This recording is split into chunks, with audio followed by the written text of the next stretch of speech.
Wedlock is a culture. Mithuna Matrimony and Marriage Event Management.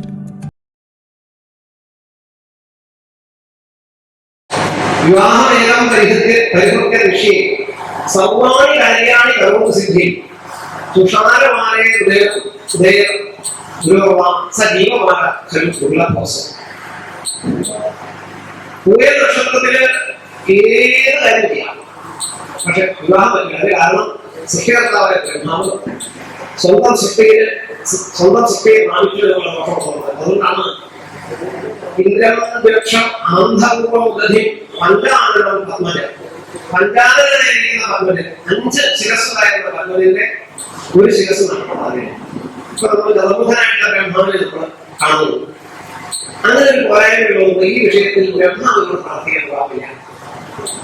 ഇനി അടുത്ത് നമ്മൾ ചർച്ച ചെയ്യുന്ന വിഷയത്തിന് ഇനി അടുത്ത വിഷ്ണുവാണ്.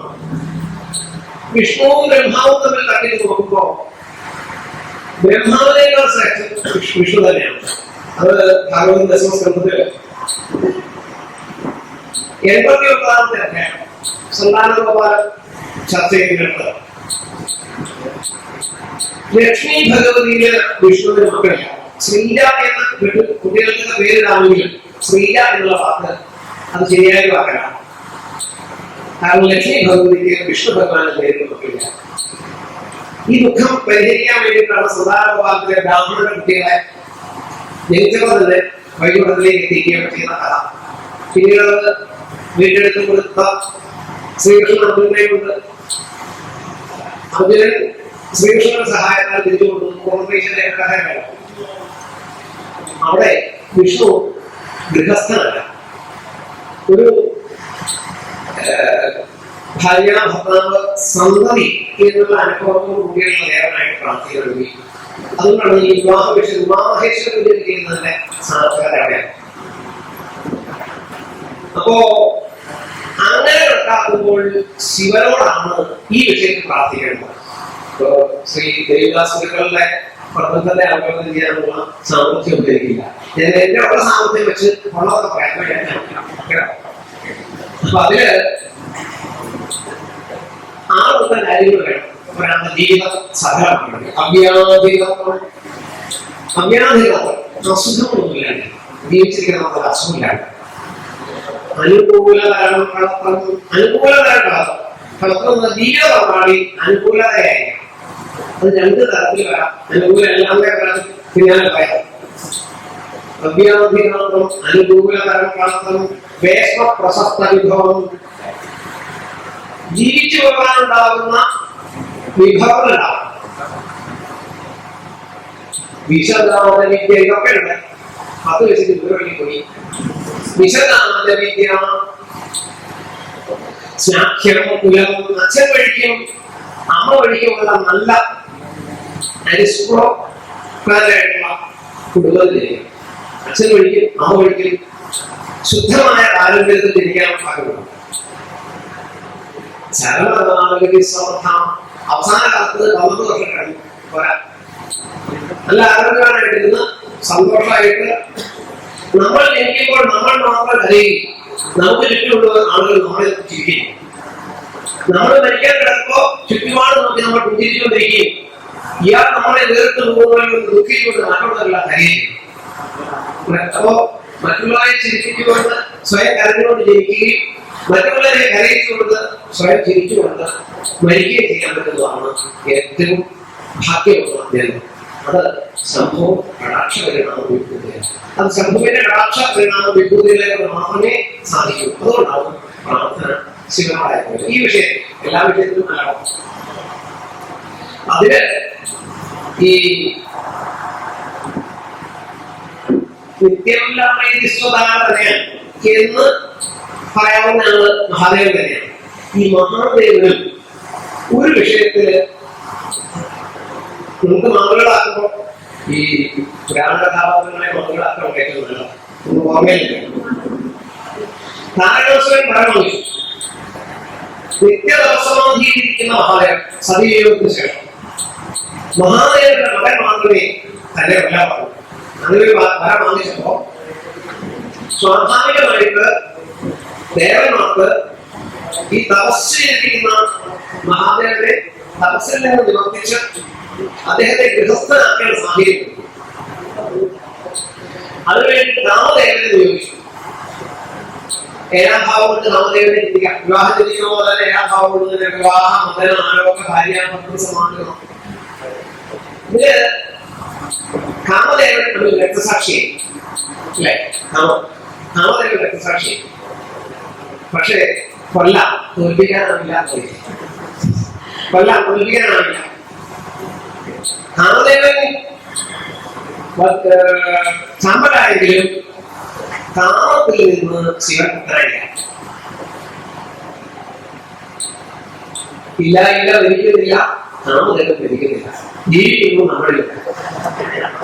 അതുകൊണ്ടാണ് ഇന്ന് നമ്മൾ സന്തതി പരമ്പരയോടുകൂടി സന്തോഷമായിട്ടും സന്തോഷം ഇല്ലാതെ ജീവിച്ചു പോകുന്നത്. അപ്പൊ അതില് ആ ഭാവവും കാമദേവനും ഇതിൽ ഏഴാം ഭാവമായിട്ട് ബന്ധപ്പെട്ടാണെന്ന് നമുക്ക് ഒന്ന് നോക്കാം. സാധാരണ ഇവിടെ ഈ വിഷയം സംസാരിക്കുന്നവരൊക്കെ വിവാഹിതരാണ്. എന്നെ കേൾക്കുന്നവരെല്ലാവരും വിവാഹിതരാണ്. വിവാഹിതർ അല്ലാത്ത ഞാനിത് ഇതേക്കുറിച്ച് പറയേണ്ടി വന്നു എന്നുള്ളത് അതിന്റെ ഒരു വൈരുദ്ധ്യമായിട്ട് കണക്കാക്കാം. പക്ഷെ ഈ നവനരിതം നടണമെങ്കിൽ നാരദപക്ഷമാണ്. നവനിൽ നിലയിൽ തന്നെ വിവാഹം നടത്തുന്നതിന് പ്രധാന നാരദപക്ഷയാണ്. താമസനായിരിക്കുന്ന വിശ്വാമിത്ര മഹർഷിയാണ് ശ്രീരാമൻ സീതാദേവിയെ പ്രപ്പോസ് ചെയ്തു. അല്ലെ?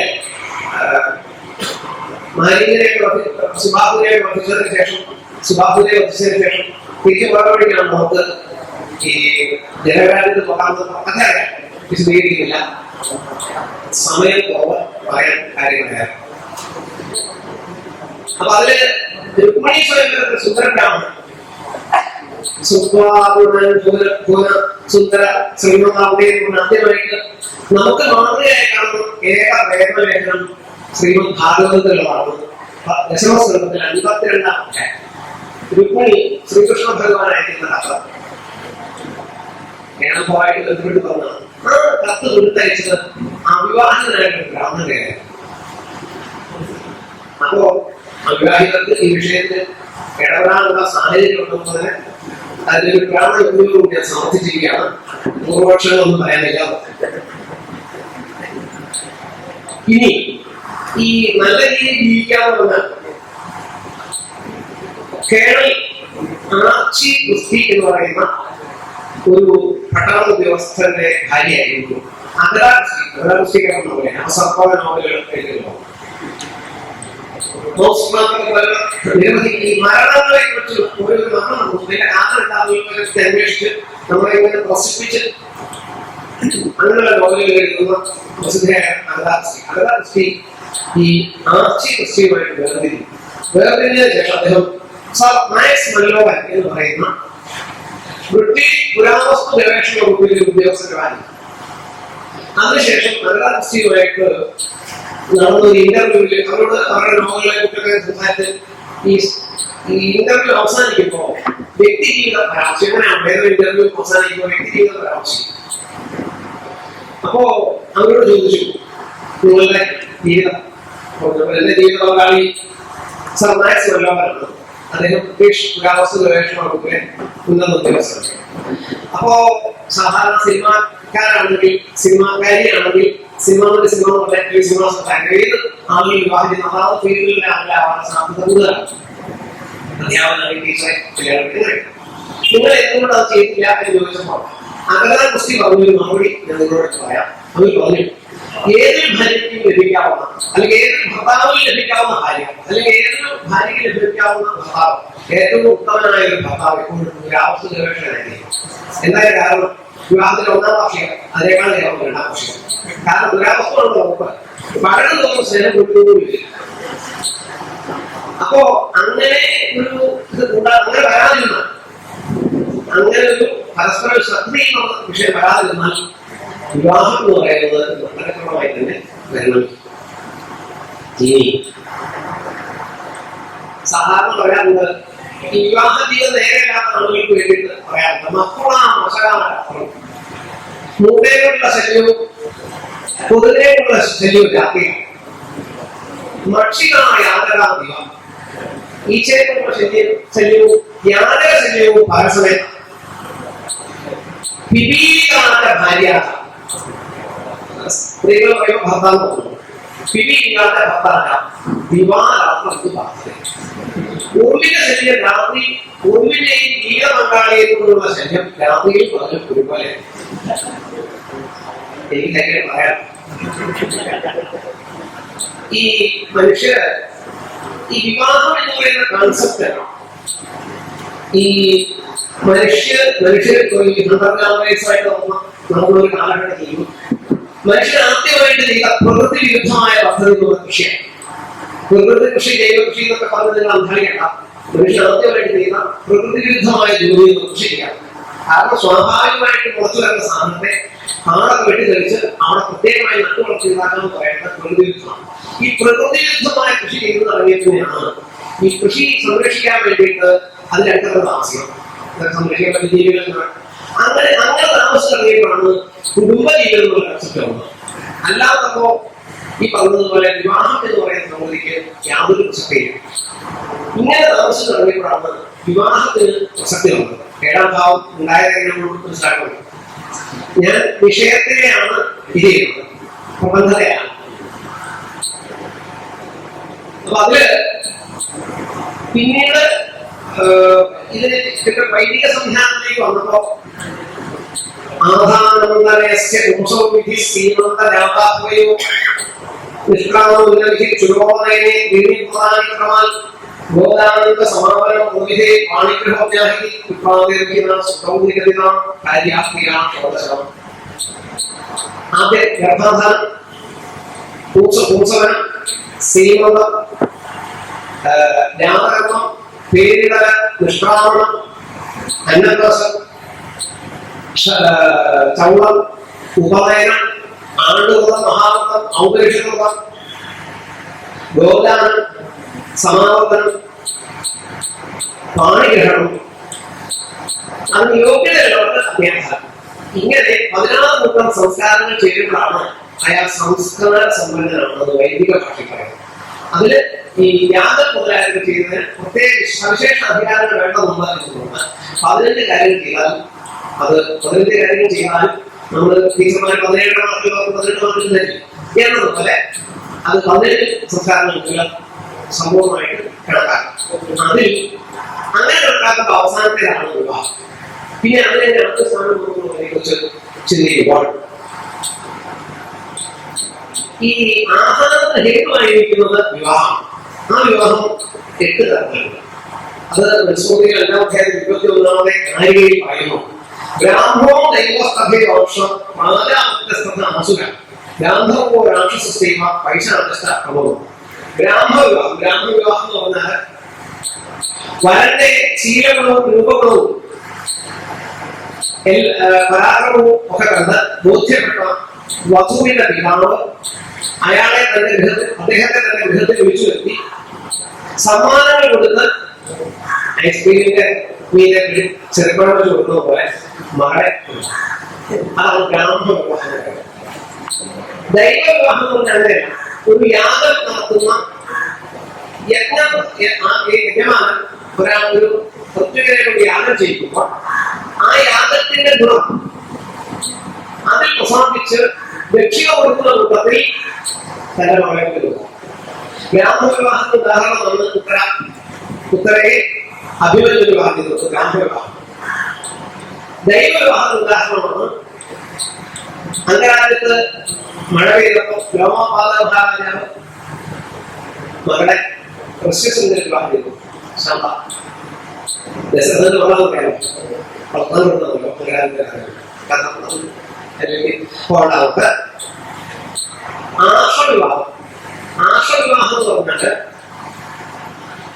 വരനിൽ നിന്നും ഒരു ജോഡി കാള, ഒരു ജോഡി പശു, അല്ലെങ്കിൽ ഒരു കാള ഒരു പശു, അല്ലെങ്കിൽ 2 കാള 2 പശുക്കളെ സ്വീകരിച്ചുകൊണ്ട് മകളെ പറയുന്നത് അതാണ് ആശ്വവിവാഹം. പിന്നെ ഉള്ളതാണ് പ്രാജാപത്യ വിവാഹം. അതാണ് നമ്മുടെ ചർച്ച ചെയ്യുന്നത്. നമുക്ക് സ്പേസ് അവിടെ മാത്രമേ ഉള്ളൂ. അതെന്താന്ന് പിന്നാലെ പറയാം. ആസുര വിവാഹം സ്ത്രീധ സമുദായത്തിലുള്ള ആസുര വിവാഹം.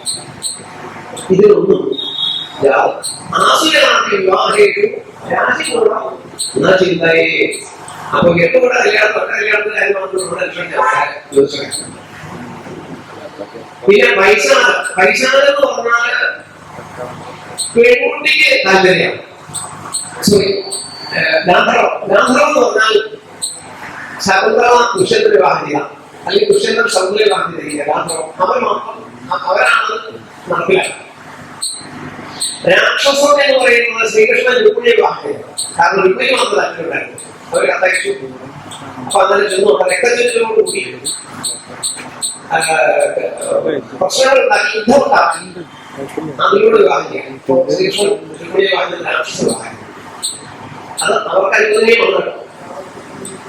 പൈശാചകം എന്ന് പറഞ്ഞാൽ ഇന്നത്തെ കാലത്ത് ഇന്ത്യയിലെ ആ രീതിയിലൊക്കെ വഴിയെ കിടക്കുന്ന സ്ത്രീകളെ തട്ടിക്കൊണ്ടുപോയി കണ്ടമാനം ഒക്കെ നടക്കാം. അതാണ് രാക്ഷസ വിവാഹം. അങ്ങനെയൊക്കെ കിടക്കുന്ന സ്ത്രീകളെ തട്ടിക്കൊണ്ടുപോയിട്ടുള്ള വിവാഹത്തിനാണ് ഈ വിവാഹത്തിൽ. ഇത്രയും വിവാഹത്തിന് പ്രാജാപത്യം എന്ന് പറയുന്ന വിവാഹമാണ്. അതിലൊരു ജ്യോതിശാസ്ത്രം ധർമ്മശാസ്ത്രം ആയതുകൊണ്ട് പ്രാജാപത്യ വിവാഹത്തിന്റെ നിയമം സഹധർമ്മം ചെറുതാണ്. ഭാര്യയില്ല, ഭർത്താവില്ല, സഹധർമ്മിയും സഹധർമ്മിനിയും മാത്രമേ. നിങ്ങൾ പരസ്പരം ധാർമ്മികമായി ജീവിച്ചുകൊണ്ടായിരുന്ന നിർദ്ദേശത്തെ മാനിച്ച് ഉദരപൂർവ്വം ചെയ്ത് രാജഭവനം മുതലായതൊക്കെ ചെയ്ത് കന്യാദാനത്തിലുള്ള കാര്യങ്ങളെ ചെയ്ത് ഗംഗാഹോമം ഒക്കെ നടത്തി കൃത്യമായ സമയ പദ്ധതികളോടുകൂടി അതിന്റെ സേവനം മുതലായതൊക്കെ ചെയ്ത് അങ്ങനെ സത്സന്താനങ്ങളിലൂടെ ലോകത്തെ നിലനിർത്തി അങ്ങനെ സംസ്ഥാന സംബന്ധമായ ധർമ്മനിഷ്ഠമായ ഒരു സമൂഹത്തെ ലോകത്ത് ഒരു നിലനിർത്തുക. അതിനുവേണ്ടി ചെയ്യുന്നതാണ് പ്രാജാപത്യ വിവാഹം. ആ പ്രാജാപത്യ വിവാഹത്തിൽ മാത്രമേ ജ്യോതിഷക്കാരന് അല്പം സ്പേസ് ഉണ്ട്. മറ്റതിനൊക്കെ പോകാൻ സാധ്യത കേട്ടോ. രാക്ഷസ വിവാഹത്തിനൊക്കെ സത്യം ഉണ്ടാകുമ്പോൾ കുറച്ച് മനസ്സിൽ തോന്നുന്നു. അപ്പൊ അതൊട്ടും ഫാനോസെൻട്രിക് അല്ല, ബയോസെൻട്രിക് അല്ല, ധർമ്മത്തെ മാത്രം ആശ്രയിക്കുന്നു. ഇനി ഏഴാം ഭാവത്തോട് വിവാഹം മുതലാണുള്ള ഭാര്യാഭർത്തൃ സമാഗമം. വരാഹഗീത പറയുന്നു ദ്യൂരന്ത സപ്തമഗ്രഹം ദശലക്ഷമജ്ഞ. ദ്യൂരന്ത സപ്തമഗ്രഹം, ദ്യൂരം എന്ന് പറഞ്ഞാൽ ദ്വയാദൂരം, രണ്ട് തികയാത്തത്. ഒരിക്കലും ഒന്നിലധികത്തിൽ വിവാഹം പാടില്ല, ധാർമ്മികമായ വിവാഹങ്ങൾ ഒന്നിലധികത്തിൽ പാടില്ല എന്ന് കൃത്യമായി നിർദ്ദേശം നൽകുക. അങ്ങനെ പറയും ദ്വയാദൂരം, രണ്ടിൽ അധികരിച്ച വിവാഹങ്ങൾ അനുവദനീയമല്ല. പറയണ പറഞ്ഞേ ഈ ദൂരത്തിലുള്ള ആൾക്കാരായിട്ട് ഉപയോഗിക്കണം. സൗമ്യ പുരുഷവനിതയെ നിങ്ങൾക്ക് ഈ പ്രാജാപത്യ വിവാഹത്തിന്റെ ലക്ഷണങ്ങൾ മനസ്സിലാക്കണമെങ്കിൽ രാശി ചക്രത്തിലേക്ക് നോക്കിയാൽ നോക്കാറുണ്ടല്ലോ. അതില് ക്രൂരസൗമ്യ പുരുഷവനിതയെ ക്രൂരരാശി സൗമ്യരാശി ചരം സ്ഥിരമൊക്കെ. ഓരോ രാശിയുടെയും ഏഴാം രാശി അതിന് തന്നെയായിരിക്കും. ക്രൂരരാശിയുടെ ഏഴാം രാശി ക്രൂരരാശി, സൗമ്യരാശിയുടെ ഏഴാം രാശി സൗമ്യരാശി, ചരത്തിന്റെ ഏഴ്, സ്ഥിരത്തിന്റെ സ്ഥിരം, ഉഭയത്തിന്റെ ഏഴ്. അപ്പോ ഏഴാം ഭാവങ്ങളാണെന്ന് ചിന്തിക്കുന്നത്. സമാന ധർമ്മത്തെ രക്ഷിക്കണമെന്ന് പറയാതെ പറഞ്ഞിരിക്കുകയാണ്. സമാന ധർമ്മമാണ് വിവാഹത്തിന്. പ്രാജാപത്യ വിവാഹത്തെ സാധൂകരിക്കുന്നതാണ് രാശിചക്രത്തിലെ ഓരോ രാശികൾ എന്നത് മനസ്സിലാക്കാം. ആദ്യത്തെ രാശി തന്നെ മനുഷ്യരാശിക്ക് മിഥുനമായിട്ട് കൂടി നമുക്ക് ഏറ്റവും യോജിച്ച പേരാണോ. വിവാഹം കഴിക്കുന്ന ദമ്പതികൾക്ക് മാത്രമേ വിവാഹമുള്ളൂ. അങ്ങനെയുള്ള ഏകരാശി മിഥുനരാശി. എന്താ കാരണം? വേറൊരു ഗ്രഹത്തിന് അവകാശമില്ലാത്ത ഒരു രാശി മിഥുനമാണ്. ആദ്യത്തെ മനുഷ്യരാശിയാണ്. വേറൊരു ഗ്രഹത്തിനും മിഥുനരാശിയിൽ ഉച്ചമോ നീലമോ മുകളിൽ ഒന്നുമില്ലല്ലോ. ബാക്കി എല്ലാ രാശിയിലും ഒന്നിലധികം അവകാശമുണ്ട്. മിഥുനരാശി ഒറ്റ അവകാശമുണ്ട് എന്ന് പറഞ്ഞാൽ അവർ തീരുമാനം എടുത്ത് ആലോചിക്കണം. തീരുമാനം എടുത്ത് അതിന് തീരുമാനം വേണം. വിശിഷ്ട വാഹന വിവാഹം, വിശിഷ്ട വാഹനം ചുവടെടുക്കാൻ. നമ്മൾ തീരുമാനിച്ചുകൊണ്ട് ചുവടെടുക്കാൻ തീരുമാനിച്ചാൽ ജീവിത അവസാനം വരെ ചുവടെടുത്തിരിക്കണം. വിശിഷ്ടമായ വാഹനം. അതുകൊണ്ട് തന്നെ അതിന്റെ മുഴുവൻ ഉത്തരവാദിത്വം ആർക്കാണ്? നടത്തുന്നുണ്ട് എന്നുള്ളത് രാശിചക്രം നമ്മളെ സൂചിപ്പിച്ചതാണ്. അതാണ്. ഇനി ആകെ 12 രാശികളിലുള്ളത് 4 രാശികൾക്ക് ഏഴാം ഭാവം ബാധയാണ്. എന്ന് പറഞ്ഞാൽ 12-ൽ 4. അപ്പൊ 3-1. അതായത് ജീവരാശികളിൽ 33.333% വിവാഹങ്ങളിൽ ജീവരാശികളുടെ വിവാഹങ്ങളിൽ 7-ാം ഭാവം ബാധയായിരിക്കും എന്ന് പറയാതെ വരികയാണ്. അത് ഈ നക്ഷത്രങ്ങൾ ജീവിതം എട്ടുകാലിലൊക്കെ ഈ 7-ാം ഭാവത്തിന്റെ വിവാഹ അതിന്റെ വിഷയം കഴിഞ്ഞാൽ ജീവിതങ്ങളെ അപ്പുറത്തിന് കൊല്ലും. അങ്ങനെ ഈ ജീവരാശികളിൽ മുഴുവനുള്ള കാര്യമാണ്. മുഴുവൻ നിലനിൽക്കത്തക്ക രീതിയിലല്ലല്ലോ ലോകത്തിന്റെ സന്തുലിതാവസ്ഥ നിലനിൽക്കുന്ന രീതിയിൽ സംവിധാനം ചെയ്യുമ്പോൾ എപ്പോഴും 3-1 ഭാഗത്തിന് പിഴവുകൾ വരാൻ പ്രകൃതിദത്തമായ സാധ്യതയുണ്ട് എന്ന് ഈ 4 രാശികളിൽ 7-ാം ഭാവം ബാധയായിരിക്കുന്നതിൽ നിന്നും ജ്യോതിഷം പഠിക്കാൻ ആഗ്രഹിക്കുന്നവർ മനസ്സിലാക്കാം. ഇനി ഗ്രഹങ്ങളെ നോക്കൂ, ഉപഗ്രഹങ്ങളെ നോക്കൂ. ഗ്രഹങ്ങളെ കണ്ട് നമ്മൾ മനസ്സിലാക്കാം. 7-ാം ഭാവത്തിൽ ദൃഷ്ടിയില്ലാത്ത ഏതെങ്കിലും ഒരു ഗ്രഹത്തിന് പറയാമോ? എല്ലാ ഗ്രഹത്തിലും 7-ാം ഭാവത്തിൽ ദൃഷ്ടിയില്ല. അപ്പൊ 7-ാം ഭാവത്തിന്റെ പ്രാധാന്യം അതുകൊണ്ട് പറയാറുണ്ട്. നമ്മുടെ ദേവദാസികളുടെ ചുരുക്കമായി പറയാറില്ല. ഈ വിശ്വാമിത്ര പരാശര പ്രഭുതയോ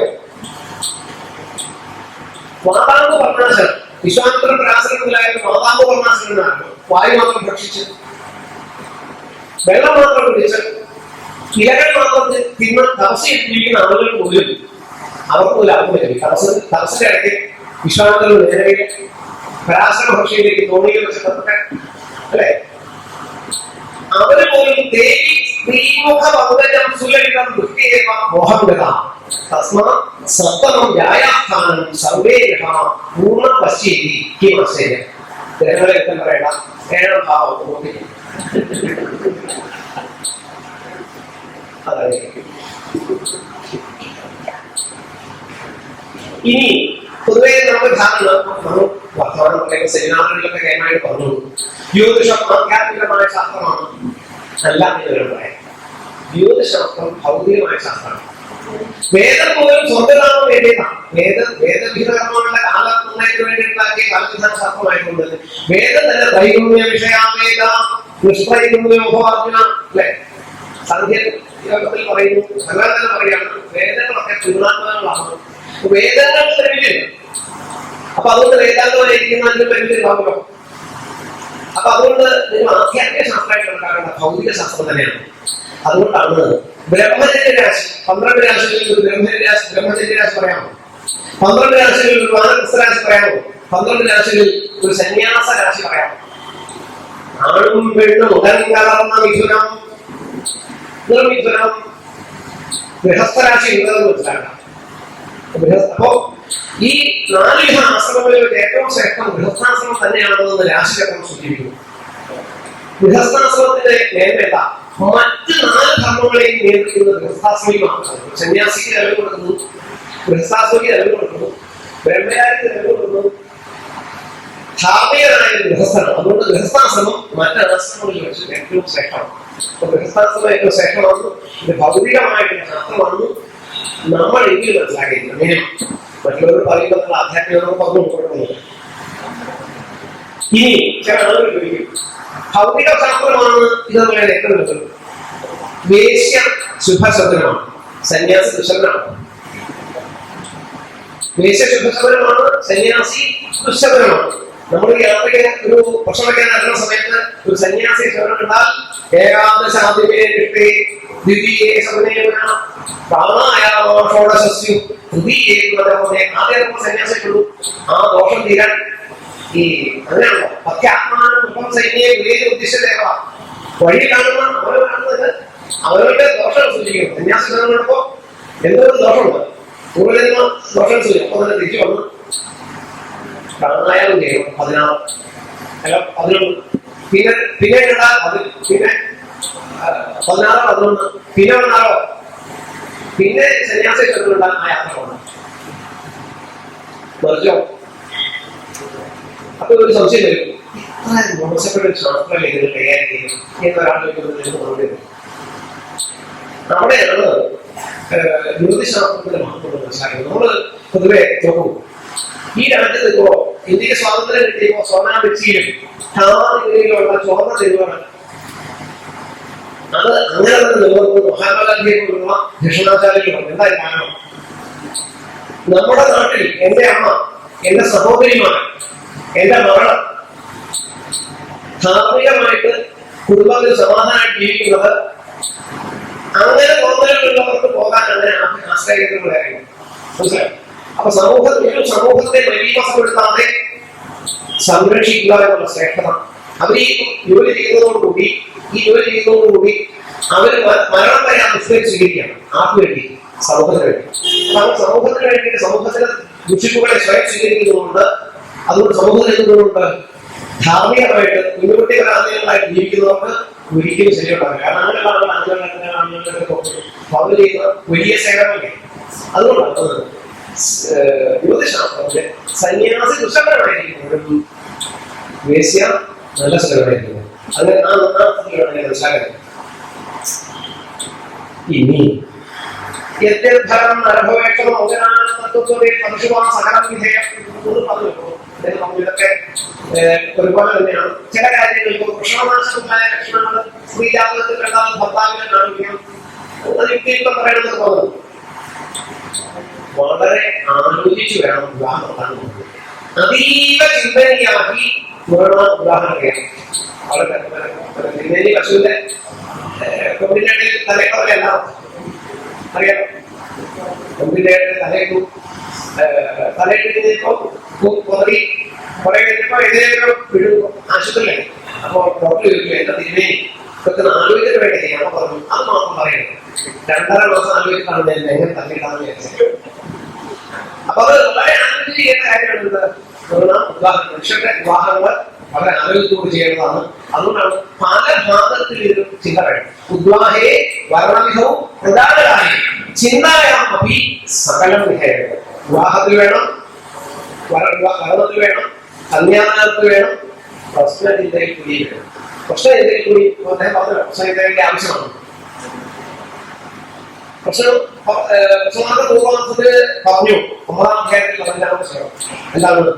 ആയുഷ്ക ലോകയാത്ര ദ്വേശാസ്ത്രേസ്തും പ്രയോജനെ നിശ്ചയം ഒരു ശബ്ദോതി വസിഷ്ഠോതി ബൃഹസ്പതി. വസിഷ്ഠ മഹർഷിക്ക് ബൃഹസ്പതിക്ക് പോലും കണ്ടെത്താൻ പറ്റാത്ത വിഷയങ്ങളാണ് ജ്യോതിശാസ്ത്രം കൈകാര്യം ചെയ്യുന്നത്. അപ്പൊ ആയുഷ് എന്നുള്ളത് പ്രശ്നമാർഗ പൂർവാർത്ഥത്തിൽ ലോകയാത്ര ഉത്തരാർത്ഥത്തിലാണെന്നുള്ളത് 17-ാം അധ്യായം അതുകൊണ്ട് പറഞ്ഞു. ആയുർ നിരൂപണാനുഭവം വിവാഹ പ്രശ്നം ശരി. ആയുർ നിരൂപണത്തിന് ശേഷം ഈ വിവാഹ പ്രശ്നത്തെ കുറിച്ച് പറയാം. ആയുഷിനെ എന്ന് പറയുമ്പോൾ പൂർവാർത്ഥം മുതൽ ആയുഷിനെയും ഉത്തരാർത്ഥം ലോകയാത്രയാണ്. ലോകയാത്രയിൽ ആദ്യം പറഞ്ഞത് നടക്കുന്നതൊക്കെ ആദ്യം വിവാഹം തന്നെയാണ്.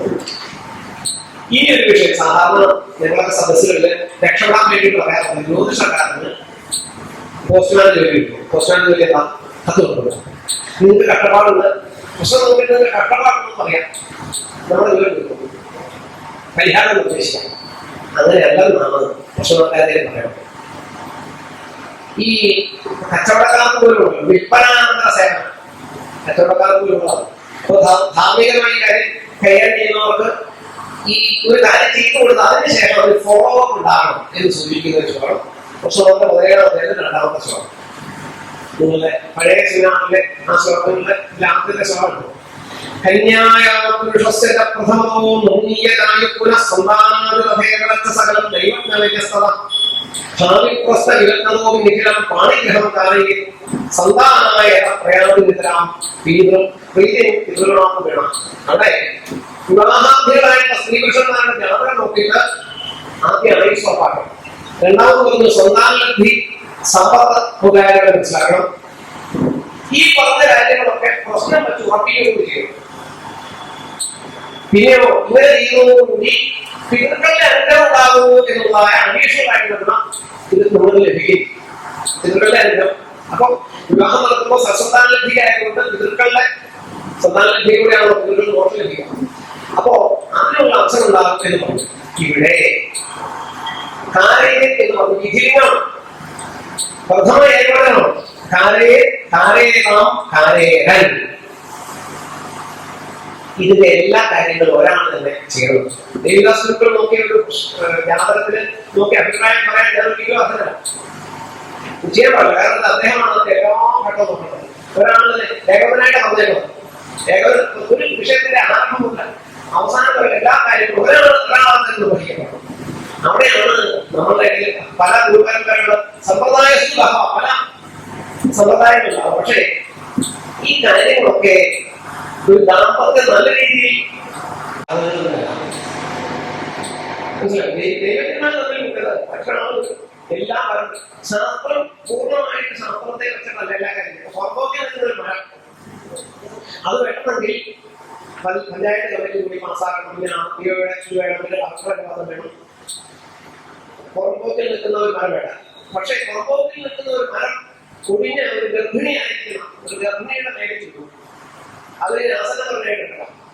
ഇത് റെസല്യൂഷൻ പാസ്സാവാൻ നിൽക്കണം. അപ്പൊ എന്ത് ചെയ്യണം? അപ്പൊ അത് കമ്മിറ്റി കൂടി കളക്ടർ യാതൊരു അവരെ രക്ഷിക്കാം. ഈ ഏതൊരു ശാസ്ത്രവും എങ്ങനെ ഈ ധാർമ്മികമായി ലോകത്ത് നിലനിൽക്കാൻ സാധിക്കണം എന്നുള്ളതിനായിരിക്കും പ്രധാനമായ ഇത് കൊടുക്കുന്നത്. അങ്ങനെ കണക്കാക്കുമ്പോൾ ഓരോ ദൈവത്തിനും അവരുടെ ഗുരുപരമ്പര വഴികളിലൂടെ സിദ്ധിതമായിട്ടുള്ള സാഹചര്യങ്ങളെ സ്വീകരിക്കണം. അതായത് ഈ ഇംഗ്ലണ്ടില് വിക്ടോറിയ രാജ്ഞി പ്രസവിച്ചത് അവരുടെ 8ാമത്തെ പ്രസവം. ഈ പ്രസവ സന്ദർഭത്തില് അപ്പോ അങ്ങനെ പ്രത്യേക കർമ്മത്തിലൂടെയാണ് കുഞ്ഞിനെ പുറത്തെടുക്കുന്നത്. അതുകൊണ്ടാണ് ആ പരമ്പരയ്ക്ക് സീസർ എന്ന് ചെയ്യുന്നത്. ജൂലിയസ് സീസർ അതിലാണ് സിസേറിയൻ എന്ന വാക്കുണ്ടായത്. ഇന്നിപ്പോ ആ വിശ്വാസ സമൂഹങ്ങളിലാണ് നേഴ്സുമാർ ഏറ്റവും കൂടുതൽ. അപ്പൊ ഞാൻ അതിന്റെ കശ മനസ്സിലാക്കി. അപ്പോ നമ്മളെപ്പോഴും ഈ ചില ശാസ്ത്ര നിയമങ്ങൾ സ്റ്റിക്ക് ഓൺ ചെയ്ത് അത് ശാസ്ത്രത്തിന്റെ മഹത്വത്തിന് സിദ്ധാന്ത സാക്ഷിയാണ്. ശ്രീനാരായണ ഒരു അനുഭവത്തെ പ്രതിഷ്ഠ നടത്തിയ സമയത്ത് അതിനെ വിമർശിച്ച് വാഗ്ദാനം പറഞ്ഞു. അന്ന് ചെയ്തത് ശരിയായിരുന്നു. കുട്ടി യുക്തിയില്ലാത്ത കാര്യമാണ് ചെയ്തത്. 3-4 വട്ടം പറഞ്ഞു. എന്നാലും അങ്ങയുടെ തീരുമാനത്തോട് ഞാൻ പൂർണ്ണമായും വിയോജിക്കുന്നു. അപ്പോ ശ്രീനാരായണ വന്ന മറുപടി അങ്ങനെ ഇപ്പൊ പറഞ്ഞ തീരുമാനമുണ്ടോ അതിനോട് ഞാൻ യോജിക്കുന്നു. അപ്പൊ നമ്മളോട് എതിർക്കുന്നവരോട് യോജിക്കാവുന്ന നിലയിൽ നമ്മൾ ഉയരുക എന്നുള്ളത് വലിയ അതുകൊണ്ടാണ് ശ്രീനാരായണ മനസ്സിലാക്കുക. നമ്മളെ എതിർക്കുന്നവരെ ശത്രുവായിട്ട് നമ്മളെ അനുകൂലിക്കുന്നവരെ നമ്മളെ ആളുകളായിട്ട് കാണുന്ന സംവിധാനത്തിൽ നിന്ന് ദൈവജനന്മാർ മാറണം. അപ്പൊ അത് ശാസ്ത്രം അതിന്റെ ഈ ഭക്തിവിമുഖന്മാർ ശാസ്ത്രകർത്തങ്ങൾ പോലും സദ്ഭാവം കൊണ്ട് ചാടി വീണ് മോഹിച്ചു വിടുന്നു. രാമായണത്തിലെ ആരംഭത്തിലെ എഴുതുന്നത് ഈ സദ്ഭാവം കൊണ്ട് ശാസ്ത്രത്തിലെ സിദ്ധാന്ത സാക്ഷ്യങ്ങൾ ഒരിക്കലും ജ്യോതിഷക്കാർക്ക് ഗുണം ചെയ്യില്ല എന്നുള്ളതാണ് അതിന്റെ ആശയം. ഇനി ഈ പാണിഗ്രഹം കാലയെന്ന് പറഞ്ഞപ്പോൾ വേറെ കാര്യമുണ്ട്. എല്ലാ കാര്യങ്ങളും ഉൾപ്പെടുന്നത് വിവാഹം സഭ്യയോഗ്യം തീരുമാനിച്ചു. പിന്നെ വിവാഹബന്ധം അദ്ദേഹം തന്നെ കൊടുക്കണം. കന്യാദാനം ഉദരപൂർവ്വം, വൈദിക വിവാഹം വെള്ളം കൊടുക്കണം, സ്നേഹം ഉദരപൂർവ്വം. പിന്നെ രാജഹോമം എന്ന് പറഞ്ഞാൽ യോനിയാകാരമായിരിക്കുന്ന കുണ്ടത്തിലേക്ക് ലിംഗാകാരമായിരിക്കുന്ന സൂക്ഷ്മവാദികളെ കൊണ്ട് ശുക്ലാകാരമായിരിക്കുന്ന ആദ്യത്തെ ഹോമിയം അതിന്റെ പ്രതികാരമാണ്. അതായത് ഇനി നിങ്ങൾക്ക് ഒന്നിച്ച് ജീവിക്കാനുള്ള അധികാരം കിട്ടുന്ന രാജഹോമം. അത് മണല് തീ വിമാനെ പെണ്ണ് കൈയാക്കുന്നതാണ് രാജഹോമം. അങ്ങനെ വന്നാലും പോരാ, രാജഹോമം കഴിഞ്ഞാൽ പോരാ, വധൂവരന്മാര് ഗൃഹപ്രവേശം അതിന് കൊടുക്കണം. അത് ഇയാൾ തന്നെ കൊടുക്കണം, അദ്ദേഹം തന്നെ കൊടുക്കണം. പിന്നെ വിവാഹം കഴിഞ്ഞ 2ാം ഹോമം എന്ന് പറഞ്ഞ ക്രിയ നടന്നാലാണ് ആശ്രമവിച്ഛേദം. ആശ്രമവിച്ഛേദം വന്ന് ഈ കുടുംബത്തിലെ ഈ ഗോത്രത്തിൽ നിന്ന് അടുത്ത ഗോത്രത്തിലേക്ക് സമാനഗോത്ര വിവാഹമാണ്. അടുത്ത ഗോത്രത്തിലേക്ക് ധാർമ്മികമായിട്ട് അടുത്ത ഗോത്രത്തിലേക്ക് ഉള്ള പരിവർത്തനം. നമ്മൾ പേര് മാറ്റി കൊടുക്കില്ലേ? അപ്പോ ഇന്നയാളുടെ മകളായിരിക്കുന്ന പെൺകുട്ടി ഇനി ഇന്നയാളുടെ ഭാര്യയായി മാറാൻ അത് 2ാമോ. അപ്പൊ അതിന് മുഖത്ത് കൊടുക്കണം. പിന്നെ ഇതെല്ലാം കഴിഞ്ഞ് സൗഖ്യാവിശി ശാന്തി മുഹൂർത്തം അതിന്റെ മുഹൂർത്തം കൊടുക്കാൻ അദ്ദേഹത്തിന് ബാധ്യതയുണ്ട്. ഇതെല്ലാം ചെയ്യുന്നു. ഇത് സന്താനം ഉണ്ടായില്ലെങ്കിൽ അത്ര കാര്യങ്ങളില് ഈ നോക്കിയ ആൾക്ക് തന്നെയാണ് പൂർണ്ണമായിട്ടുള്ളത്. അതുകൊണ്ടാണ് എന്താണ് പാണിഗ്രഹം ആരെ നടത്തി കൊടുക്കുന്നത് എന്ന് പറഞ്ഞാൽ ഒരു രക്ഷാകർത്താവിന്റെ സ്ഥാനം ആണ് ദൈവത്തിന് വിവാഹം നടത്തി കൊടുക്കുന്നതായിരുന്നു. ഏറ്റിട്ട് പഠനമില്ല. ഇനി അപ്പൊ അത് പറഞ്ഞു കഴിഞ്ഞു. ഇനി നിങ്ങൾക്ക് തൃപ്പൂണിത്തുറ പൂർണ്ണത്രയീശ്വര ക്ഷേത്രത്തിലെ തന്ത്രിയുടെ വിവാഹത്തിന് ഒരു മുഹൂർത്തം കൊടുക്കാൻ സാധിക്കില്ല. പൂർണ്ണത്രയീശ്വര ക്ഷേത്രത്തിലെ തന്ത്രിയുടെ വിവാഹത്തിന് മുഹൂർത്തം കൊടുക്കാൻ കേരളത്തിലെ ഏറ്റവും മികച്ച ദിവസം വിചാരിക്കാൻ സാധിക്കില്ല. എന്താ കാരണം? തന്ത്രി ആവണമെങ്കിൽ, പൂർണ്ണത്രയീശ്വര ക്ഷേത്രത്തിൽ തന്ത്രി ആവണമെങ്കിൽ വിവാഹം എന്നാ പറയും ശ്രീകോവിൽ. അപ്പൊ ജാതകം വഴി നോക്കിയിട്ട് പറയാം. ജാതകം നോക്കി എല്ലാം ശരിയായാലും പൂർണ്ണത്രയീശ്വര കോൺഗ്രസ് ചെയ്യും. അതിനവിടെ നടക്കുന്ന സംവിധാനമുണ്ട്, ഭൂപ്രശ്നം എന്നുള്ള സംവിധാനമുണ്ട്. അത് കഴിഞ്ഞിട്ട് പിന്നെ വിവാഹം കഴിഞ്ഞ വ്യക്തിനിഷ്ഠമായ തീരുമാനമാണ് വിവാഹം കഴിയുന്നത്. അങ്ങനെ തന്ത്രികുടുംബത്തിൽ ഒരാൾ വിവാഹം കഴിക്കാൻ തീരുമാനിച്ചാൽ പൂർണ്ണദേശം ഇഷ്ടപ്പെട്ടില്ല, അതിനൊരു നിർത്താൻ സംവിധാനമുണ്ട്. എല്ലാവരും പറയാവുന്നല്ലോ ക്ഷേത്രകാര്യങ്ങളാണ്. അപ്പൊ അങ്ങനെ വരുമ്പോ പൂർണ്ണദേശം സമ്മതിച്ചിട്ടില്ലാത്ത വിവാഹമാണെങ്കിൽ തന്ത്രികുടുംബത്തിലെയാണ് വിവാഹം കഴിക്കുന്നത്. പക്ഷേ തന്ത്രി നമ്മളൊക്കെ പോയി കൊണ്ടുപോലെ പുറത്തു പോകുന്നത് മനസ്സിലാക്കും. തന്ത്രിയായിട്ട് ഒരു ഭക്തനായിട്ട് നമ്മളൊക്കെ ആ ഭക്തൻ തന്ത്രി എന്ന തന്ത്രി ചിന്തിക്കണമെങ്കിൽ എന്റെ പറഞ്ഞു. അപ്പോ പൂർണ്ണദേശത്തിലെ തന്ത്രിക്ക് മുഹൂർത്തം എടുത്തു കൊടുക്കാൻ അല്ലെങ്കിൽ ജാതകം ചേർത്തി കൊടുക്കാനായിട്ട് ദിവസം എടുക്കണ്ട. അങ്ങനെയുള്ള ചില പ്രത്യേകതകൾ അത്തരം കാര്യങ്ങളിലൊന്നും അവിടെയാണ് ധർമ്മശാസ്ത്രമായിട്ട് കൊണ്ടുവരുന്നത്. ശാസ്ത്രം എന്ന് പറഞ്ഞത് ശാസ്ത്രം മറ്റുള്ളവരെ ആക്രമിക്കാനുള്ള ഉപകരണമല്ല. വേദാന്തശാസ്ത്രമാണ് ജ്യോതിഷം. ജ്യോതിശാസ്ത്രം വേദത്തിന്റെ കണ്ണാണ്, ഒഴിക്കാമല്ല. അത് പ്രത്യേക സ്ഥിതിയുള്ള. അപ്പൊ വാട്സപ്പിലെ വലിയ വലിയ ഇതൊക്കെ ഇടുന്ന സമയത്ത് ഓർമ്മിച്ചുകൊണ്ടായത് മറ്റുള്ളവർ എന്ത് ചെയ്തില്ല എന്നുള്ളത് ഒഴിഞ്ഞു നോക്കി വാട്സപ്പിൽ കൂടി അല്ലെങ്കിൽ ഫേസ്ബുക്കിൽ കൂടി നിക്ഷേപിക്കുന്ന സാധനമല്ല. ഓരോ സ്ഥലത്തിന്റെയും ദേശം, ദശ, കുലം, കാലം, സ്വഭാവം എന്നിവരെ മനസ്സിലാക്കാതെ ഈ ശാസ്ത്രത്തെ കൈകാര്യം ചെയ്യുക. ഇനി എല്ലാ ശാസ്ത്രത്തിലും എല്ലാ കാര്യവും പറയില്ല. നിങ്ങൾ എത്രയോ പാചകക്കുറിപ്പുകൾ ഞാൻ നിങ്ങൾ വായിച്ചു. വേദത്തിൽ ഒരു പാചകക്കുറിപ്പിൽ അടുപ്പത്ത് വരുന്ന ഒരു സാധനം കൈക്കില കൂട്ടി വാങ്ങുന്നതിൽ കാണുന്നത്. കൈക്കില കൂട്ടി വാങ്ങി കൈകൊണ്ട് അത് ഈ കൈക്കില കൂട്ടി വാങ്ങാൻ പഠിക്കാൻ വേണ്ടിയിട്ടുള്ള നല്ല ഗുരുനാഥന്മാർക്ക് പിന്നാലെ ചെല്ലം ഇത് പറയാൻ പറഞ്ഞു. മനസ്സിലായി? ശാസ്ത്രം പഠിച്ചു കൊടുക്കുകയാണെങ്കിൽ വരും. ഞങ്ങൾ രണ്ടുപേരും ധരിച്ച് നരകത്തിൽ കേട്ടതില്ല. നരകത്തിൽ ചെന്ന് കുറച്ച് കഴിഞ്ഞ് ഒരാൾ 100 ശ്ലോകമൊക്കെ ചൊല്ലി വെള്ള ഷർട്ടും കത്ത ബാഗുമൊക്കെ കടന്നു വെച്ച് വരും. അപ്പൊ ചേട്ടൻ എന്നോട് പറയാം, നമുക്കൊക്കെ സദ്ഗതിയായി സാന്നിധ്യമായി ഒരു നോക്കി പറഞ്ഞ വിളിച്ച വരുന്നുണ്ട് പിടികടാതെ അവസ്ഥ. അപ്പൊ ദിവസം എവിടെ കൊണ്ടുപോകുന്ന മനസ്സിലായോ? ഇനി എത്തിച്ചുവ അങ്ങനെയൊക്കെയുള്ള ചില കാര്യങ്ങൾ അത് കൂടുതൽ പ്രമാണപ്പെട്ട അല്ലെങ്കിൽ അതൊക്കെ നിരവധി പൂർവികരായിട്ടുള്ള ആചാര്യന്മാര് നിശ്ചയിച്ചു വെച്ചിരിക്കുന്ന സൂത്രവാക്യങ്ങൾ കാലം കൊണ്ട് ഓരോ കാര്യങ്ങൾ മനസ്സിലാക്കാം. കാലം കൊണ്ട് മനസ്സിലാക്കുന്ന കാര്യങ്ങൾ എല്ലാം ശാസ്ത്രത്തിൽ തന്നെ വേണം. യഥാർത്ഥ ബാധക അഭിവേദന ശ്ലോകം അനാഥമാണെന്ന് തള്ളുമ്പോഴും നമ്മൾ ഫലം പറയണത് ചിന്തിക്കും അല്ലെ? ഭൂസൂത്രമ ബാധകാന്തീശേ ആശ്രമം ഏത് മനുഷ്യരുന്നത് ഈ സ്വന്തഭാവയിലോ നിങ്ങൾ ഫലം പറയാറില്ല, ശരിയാവാറില്ല. അപ്പോ അത്തരം കാര്യങ്ങളിൽ പൂർവികരായിട്ടുള്ള ആചാര്യന്മാരെ ബഹുമാനിക്കാൻ നമ്മൾ മനസ്സിലാക്കേണ്ടതുണ്ട്. അതങ്ങനെ നമുക്ക് പുതിയ നിയമങ്ങളുണ്ട്. ഞാനൊരു നിയമം മഹാഭാരതം സ്ത്രീപർവം, അത് 11ാമത്തെ പർവ്വമാണ്. ആ പർവ്വത്തിന് ശാപത്തോടുകൂടി അവസാനിക്കുന്ന ഒരേ ഒരു പർവ്വം മഹാഭാരതത്തിലെ സ്ത്രീപർവമാണ്. സ്ത്രീപർവത്തില് യുധിഷ്ഠിരൻ മനസ്സിലാക്കണം. ഈ എല്ലാവരും പിണ്ടോദ ക്രിയകൾ ചെയ്യുന്ന സമയത്ത് കുന്തിദേവി പറഞ്ഞു, യുധിഷ്ഠിര മകനെ, നീ ആദ്യം പിണ്ട വയ്ക്കുന്നത് കർണൻ തന്നെ ജ്യേഷ്ഠനാണ് എന്നുള്ള വിഷയം ഈ പിണ്ടക്രിയ നിർവഹിക്കുന്ന സമയത്ത് യുദ്ധം ആരംഭിച്ചാൽ യുദ്ധത്തിനിടയ്ക്ക് വെച്ചാൽ കഴിയും. യുദ്ധം കഴിഞ്ഞ് വെള്ളപടി ഉണ്ടാക്കി കുല ആരംഭിക്കും. യുദ്ധത്തിനിടയിൽ ആരംഭിച്ചാൽ യുദ്ധം തീരണം നിയമം.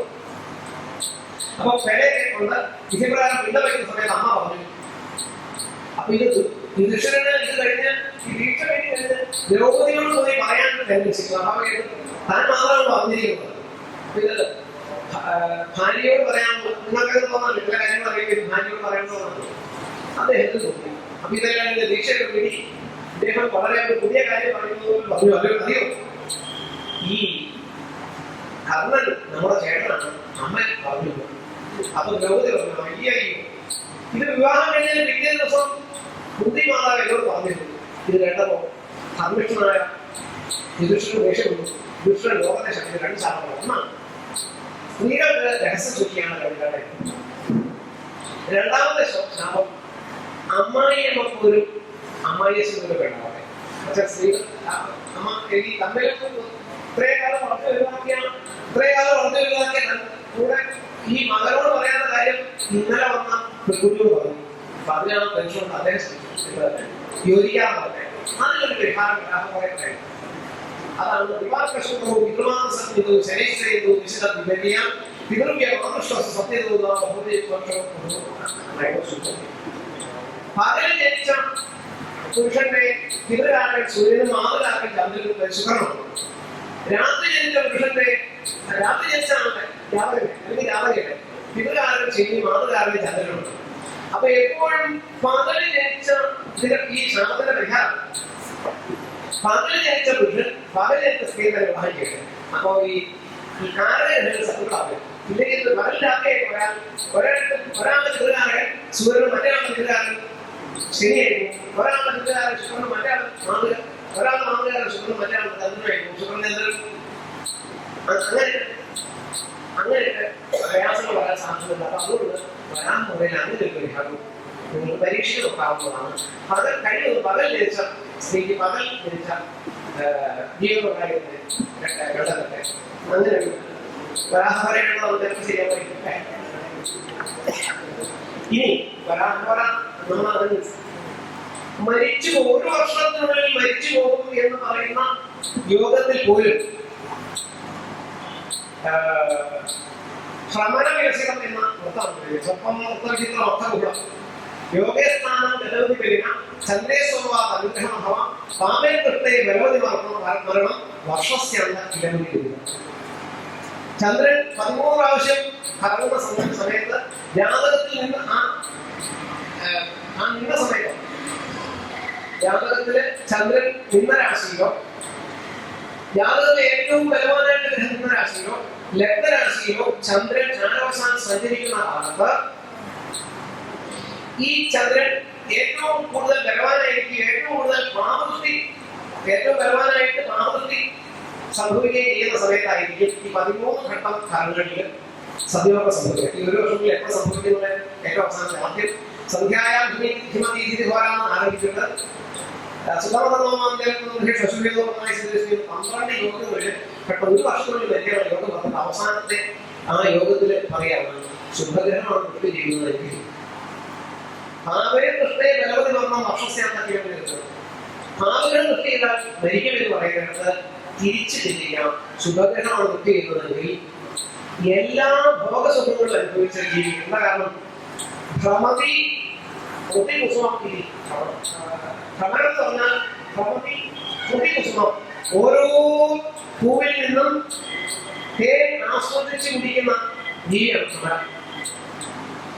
ഈ ശുഭകൃത്യാണ് വരുന്നതെങ്കിൽ എങ്ങനെയാണോ ചെറുജീവികളെ വലിയ പക്ഷികളെ കൊണ്ട് കൊതിരുന്നു, പക്ഷെ ഈ വലിയ ഈ ക്രൂര പക്ഷികളുടെ വൃത്തിയിൽപ്പെടാതെ രക്ഷപ്പെട്ടു പോയാൽ വൃത്തിയില്ലാണ്ടോ ശുഭഗ്രഹം എന്ന് പറഞ്ഞാൽ ലക്കി ചാൻസില് ചിലപ്പോൾ ഈ ഇതിനെ ആരും തിന്നില്ലെങ്കിൽ നിരവധി പൂക്കളിൽ നിന്ന് തേൻ കുടിച്ച് ദീർഘായുസ്സോടുകൂടി ജീവിക്കുമെന്ന് സത്യോപകരണം പറഞ്ഞിരിക്കുന്ന ശ്ലോകത്തിൽ പോലും ദീർഘായുസ് പറഞ്ഞിരിക്കുന്ന അദ്ദേഹം.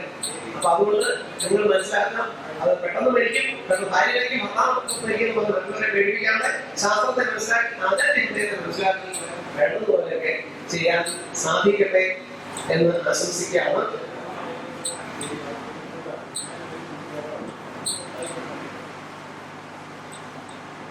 അഭിപ്രായമൊക്കെ പറഞ്ഞുകൊണ്ട് ഇങ്ങനെ എന്നെ പോലെ നിസ്സാരമായിട്ടുള്ള ഒരാൾക്ക് ഇതുപോലെ വലിയൊരു വേദിയിൽ അവസരം ഉണ്ടാക്കുന്ന എല്ലാവർക്കും വിജയമായിട്ടുള്ള സംവിധാനങ്ങൾക്ക് എല്ലാവരും ആശംസകളും സാധാരണമായിട്ടുള്ള കുട്ടികൾ ആധുനികമായിട്ടുള്ള ദൈവത്തിനോട് സദസ്സിലെ എല്ലാവർക്കും അവസാനം ഞാൻ എന്തെങ്കിലും പറഞ്ഞ മെച്ചങ്ങളൊന്നും എല്ലാം ഒന്നാണ്. എന്തെങ്കിലും നന്മകൾ ഗുരുനാഥന്മാരിൽ ആണ് പറഞ്ഞു വാക്കുകൾ അവസാനിക്കും. ഒരു കുട്ടിയുടെ ഏറെ സമയം ആസ്വദിക്കാണ് ജാതകലഗ്നം എന്ന് പറയുന്നുണ്ട്. അതാണ് ആറ്റിലൂടെയും ആണ് ജനിക്കുന്ന ആ ഒരു കുട്ടി തന്നെ ഉള്ളൂ എന്നൊക്കെയാണ്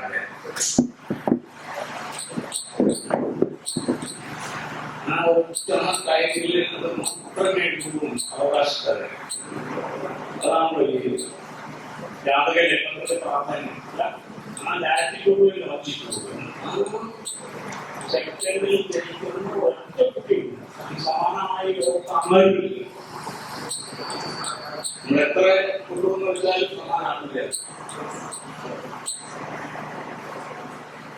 പക്ഷേ നക്ഷത്രം ഇപ്പോഴേക്കും ചൂടായി 27 നക്ഷത്രം. ആ 27 നക്ഷത്രം ആ 27 നക്ഷത്രങ്ങളെ തമ്മിൽ സാക്ഷിയാണ്. അത് എത്രയോ സ്ഥൂലമാണ്. 27 നാളിലേക്ക് വളർത്താം. വിദ്യക്ക് എന്താണെങ്കിൽ തന്നെ 140 കോടി ജനങ്ങൾ 27 എത്രയും 10 കോടി ജനങ്ങൾ ഇത്രയും കോടി ജനങ്ങൾക്ക് സാക്ഷിയുണ്ടോ ഇല്ലേ നോക്കാനാണ്. മറ്റൊന്നല്ല മാത്രം അവകാശപ്പെട്ടു. ലോകത്താർക്കും അവകാശപ്പെട്ടു. ആ സമയത്ത് തന്നെ മറ്റുള്ളിടത്ത് ജനിച്ചാൽ ഇടം മാറിയില്ല. ആ ലാറ്റിറ്റ്യൂഡിൽ ആ സെക്കൻഡ് ഇരിക്കണ്ടേ. അപ്പൊ അതാണ് ഈ ജാതകത്തിന്റെ പ്രാധാന്യം എന്ന് പറയുന്നത്. ഞാൻ ചർച്ച കഴിഞ്ഞപ്പോഴൊന്നും എനിക്ക് മനസ്സില്ല. എപ്പോഴും ജാതക സാധനത്തിന് 1ാം സ്ഥാനം കൊടുത്തേ കഴിയും പറയണം. ആ ജാതക സാധനത്തിന്റെ കീഴിൽ മാത്രമാണ് നഷ്ടപ്പെടുത്തി കൊണ്ടുവരാൻ പാടുള്ളൂ എന്ന് പറയാൻ ഒരു വിഷയം. കാരണം കുടുംബം സ്ഥൂലമായിരുന്നു, ജാതകം സൂക്ഷ്മമായിരുന്നു. ആ സൂക്ഷ്മ വിഷയത്തിന്റെ പ്രാധാന്യം നമ്മൾ എപ്പോഴും മുൻകൂട്ടി കാണേണ്ടതായിരുന്നു. കുടുംബം നോക്കണമെന്നല്ല, നോക്കണം. അത് നമ്മുടെ സ്ഥൂലമാണ്. ജോബ്സ് ഓപ്പറേറ്ററാണ്. മറ്റുള്ള ഫോമാണ്. അങ്ങനെ ഒരുപാട് പ്രാധാന്യം കൽപ്പിക്കുന്നതാണ്. അത് നോക്കാൻ നോക്കുന്നതിരിക്കാറ്. ഞാൻ ആദ്യത്തെ സാധനത്തിലുള്ളതാണ് ഈ ജാതകത്തെ ഉപയോഗിച്ചിട്ട് ഓരോന്നിനും ദോഷമാരോപണം ചെയ്യാൻ ശ്രമിക്കുന്നതിന് പകരം ഓരോന്നിനെയും ദോഷമെന്നെ ഇല്ലാതാക്കാൻ നോക്കാൻ വേണ്ടിയിട്ടുള്ള ശ്രമമാണോ നമ്മുടെ ആ ആറ്റിറ്റ്യൂഡ്. ഞാൻ പറഞ്ഞത് അത് ഇദ്ദേഹം പറഞ്ഞത് ദേവദാസിന്റെ ഒരു കാര്യം സാരാംശമുണ്ട്. പ്രായശ്ചിത്തം ഇരിക്കുന്നതിൽ തെറ്റില്ല. പ്രായശ്ചിത്തത്തിന്റെ എപ്പോഴും ആവശ്യമാണ്. അത് അദ്ദേഹം തന്നെ ആദ്യം പറഞ്ഞല്ലേ, സദാബി എന്ന ജാതകത്തിനെ നമ്മുടെ മുന്നിൽ അവതരിപ്പിക്കുന്നതിന് മുമ്പ് തന്നെ പറഞ്ഞല്ലോ, ഇത് കർമ്മഫലമാണ്, ഭൂഭാഗ്യത കർമ്മഫലമാകുന്നു എന്ന് പറഞ്ഞാൽ കർമാധിക ഫലമാണെങ്കിൽ അത് വ്യതിയാനം വരുത്താവുന്നതാണ്. അവിടെ ഈശ്വരഫലമാണ് അല്ലെങ്കിൽ ദൈവകൽപ്പനയാണെന്ന് അവിടെ പറഞ്ഞില്ല. കർമാധികം ജന്മങ്ങളിലെ കർമാധികം പൂർവ്വപ്രവേശകരാണ്. പൂർവാധിക കർമ്മഫലമാണ് ഈ ജാതകം സൂചിപ്പിക്കുന്നത് എന്ന് പറഞ്ഞപ്പോൾ കർമ്മഫലമാണെങ്കിൽ അതിനെ കർമ്മത്തിന് പരിഹരിക്കാനുള്ള അധികാരമുണ്ട്. ഒരു പരിധി വരെ ഒരല്പം മുഴുവൻ ചെയ്യുകയും അതിനെ കുറെ ഭാഗം 2 ഭാഗത്ത് പരിഹരിക്കാം. ഈ കർമ്മ ചിന്തനയിൽ പറയുന്നത് പ്രാരബ്ധ ആഗാമി സച്ചിത കർമ്മങ്ങളിൽ പ്രാരബ്ധ കർമ്മത്തിന് ഒന്നും പരിഹാരമല്ല. കർമ്മത്തിന് 2 പരിഹാരം. 2 ഭാഗം പരിഹരിക്കപ്പെടാവുന്നതേയുള്ളൂ. ആഗാമി സജ്ജിത കർമ്മങ്ങൾക്ക് പരിഹരിക്കപ്പെടാവുന്നത് പ്രാരബ്ധ അദ്ദേഹം ആദ്യം പറഞ്ഞത് ഈ അപ്പൊ അവിടെ കർമ്മഫലത്തിന്റെ ആണ് ഈ ജാതകം സൂചിപ്പിക്കുന്നതെങ്കിൽ അത് 3-ൽ 2 ഭാഗവും പരിഹരിക്കപ്പെടാം. ഒരു ഭാഗം മാത്രം പറ്റില്ല. ഇത് പ്രാരബ്ധം എന്നുള്ള ഒരു ഭാഗം മാത്രം. അതിനെ പ്രാരബ്ധം പറ്റില്ല എന്ന് പറയാൻ കാരണം പ്രാരബ്ധമായതുകൊണ്ടാണ്. അത് മനസ്സിലാക്കാം. പ്രാരബ്ധമായതുകൊണ്ടാണ് പറ്റില്ല എന്ന് പറഞ്ഞു. വെറുതെ കല്ല് പോയി പിടിക്കാൻ പറ്റില്ല എന്ന് പറയാം. അത് എഴുതി കഴിഞ്ഞതാണ്. ജാതകം പ്രശ്നം മുഹൂർത്തം പ്രായം ഏതിനാണ് കൂടുതൽ പ്രാധാന്യം ഈ വിഷയത്തിലല്ലേ എല്ലാം നമുക്കല്ലേ ജാതകത്തിന് തന്നെ ഞങ്ങൾ പറഞ്ഞില്ലേ ജാതകം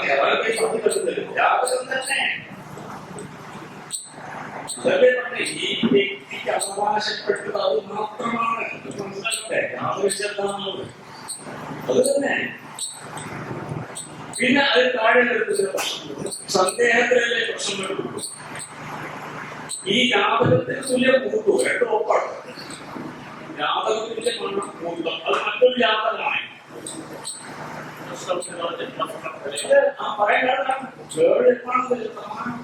മുഹൂർത്തങ്ങളും ഇരിക്കുകയാണ്. അത് ഇതുപോലെ തന്നെ എല്ലാ സൂക്ഷ്മതയോട് കൂടിയിട്ട് ചെയ്യുന്ന ഈ ജന്മസമപരീക്ഷ ജാതകത്തിന് മുഹൂർത്തവും തുല്യ പ്രധാനമാണ്. ഒരു കുട്ടി ജനിക്കുന്നതിന്റെ ആകർഷകത എങ്ങനെയോ പക്ഷെ സന്ദേഹത്തിന്റെ നിരൂപണത്തിന് വേണ്ടിയാണോ പ്രശ്നം വരുന്നത്?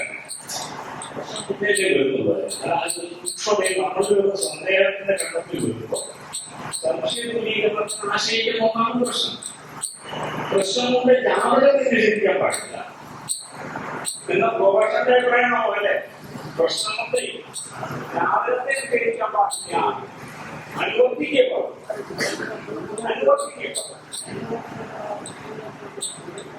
അല്ലാതെ പറയാം അതുകൊണ്ടാണ് നിഷേധിച്ച് പറയാൻ പറ്റില്ല.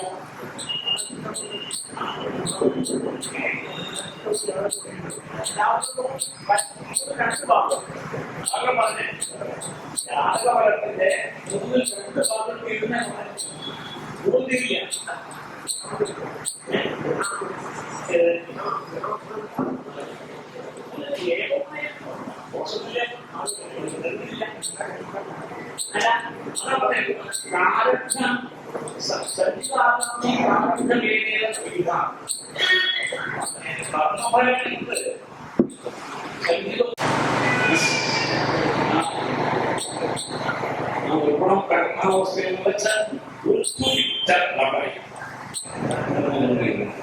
ഇതാണ് കർമ്മം ഉദ്ദേശിക്കുന്നത്. ഈ കർമ്മങ്ങൾക്കെല്ലാം ഈ കർമ്മങ്ങളും മുഴുവൻ ഈ ജീവനെയും റെക്കോർഡ് ചെയ്യണം. സഞ്ചിതം എന്നുള്ള ആ ജീവന്റെ സഞ്ചിതം, ആ സഞ്ചിതത്തിലെ പാദം വന്ന ഭാഗം ഏതോ ആ പോർഷൻ അനുസരിച്ചാണ് ജന്മം ഉണ്ടാകുന്നത്. ഈ പാദം വന്ന ഭാഗം വ്യത്യസ്തങ്ങളാവാം. ഓരോന്ന് പാകം വരില്ലേ, ഇൻഷുറൻസ് ഭാഗമാവുക, ഡെപ്പോസിറ്റുകളുടെ ഭാഗം, മെച്ചൂർഡാവുന്ന ഭാഗം.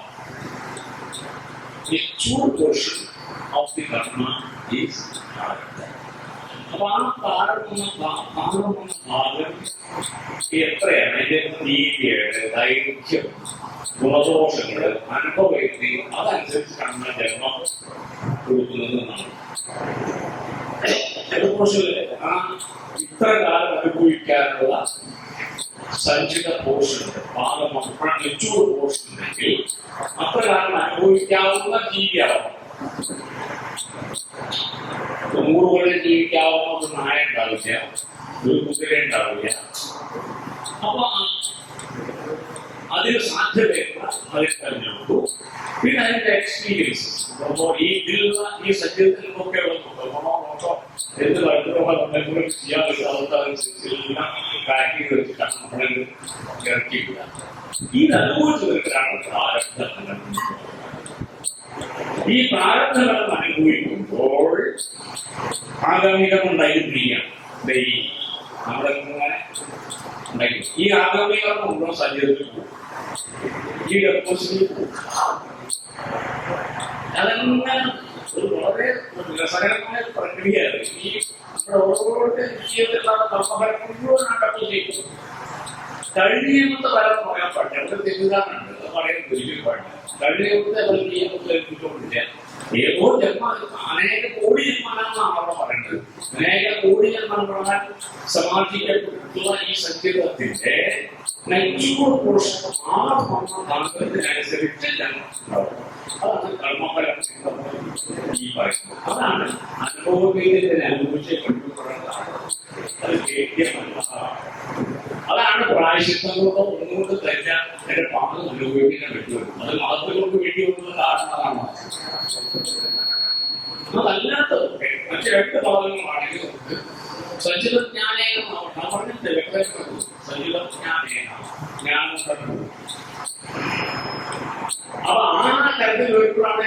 ഭാഗം ഒരു ഭാഗത്ത് പരിഹാരം ചെയ്യാത്ത രണ്ട് ഭാഗം പരിഹാരങ്ങളാണ് ധരിക്കുകയെന്ന് മുഴുവൻ പരിഹരിക്കപ്പെടുന്ന ധരിക്കരുത്. ഈ കർമ്മങ്ങൾ ചെയ്താൽ ജാതകത്തിലെ ദോഷം മുഴുവൻ പോകും, ആരോട് പറഞ്ഞു പോകരുത്.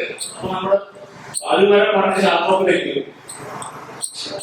ഈ പരിഹാരം ചെയ്യുമ്പോഴൂ ഈ നിങ്ങളുടെ എല്ലാ ദോഷവും തീരുന്നു ഒരിക്കലും പറയരുത് പറയാനാണ്. ഈ വിവാഹ വിഷയമല്ല, നമ്മൾ സാധാരണത്തിൽ തന്നെ പാടില്ല, ഒരിക്കലും പാടില്ല. അതിന്റെ പാകത നമുക്ക് അറിയാത്തത് കൊണ്ട് കണ്ണ് കുറയ്ക്കാൻ വേണ്ടി അല്പത്തിന് വേണ്ടി ഇങ്ങനെ വിളിക്കുകയും ചെയ്യാൻ മാത്രമേ പറയാൻ പാടുള്ളൂ. കർമ്മഫലങ്ങൾ ചെയ്താൽ എല്ലാ ദോഷവും തീരുമ്പോൾ അറിയുള്ളൂ. ഹോമം ചെയ്താൽ നൽകില്ല. ഈ മൃത്യുജയമുണ്ടാക്കിയ ഋഷി വെച്ചോണ്ടേ മാത്രം ഉപദേശിച്ച ഋഷി വെച്ചിട്ടുണ്ട്. നമ്മുടെ ഒന്നല്ലാതെ കാര്യമല്ല, നമ്മൾ വലിയ വേണ്ടത് ഒരു സംശയമില്ല.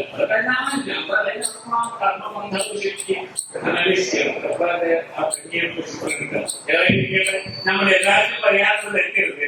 രാവിദാസ് പറഞ്ഞതിൽ ഒരു ആഗ്രഹമാണ് നമ്മളെ കൊണ്ട് ചെയ്യാൻ പറ്റാവുന്ന ഒരു പരിധി വരെ പ്രായശ്ചിത്തം വിധിക്കുന്നത് നന്നായിരിക്കും എന്നാണ്. ഈ ദോഷങ്ങളുടെ തരം കുറയ്ക്കാൻ വേണ്ടി വേണമെങ്കിൽ ഒരു പരിധി വരെ കുറയ്ക്കാൻ സഹായിക്കും. അത് സംശയമില്ല. മുഴുവൻ പോകുന്നു ധരിച്ച് ആധികാരികമായിട്ട് പറയുന്നത്. അങ്ങനെ പറഞ്ഞാൽ നമ്മൾ ആദ്യ അദ്ദേഹം പറഞ്ഞത് മാറ്റിയെടുക്കും. ശബ്ദം തന്നെ മാറ്റേണ്ടോ ഒരേ തുടക്കം അദ്ദേഹം മറ്റുള്ളത് ആ അദ്ദേഹം കുട്ടികളെ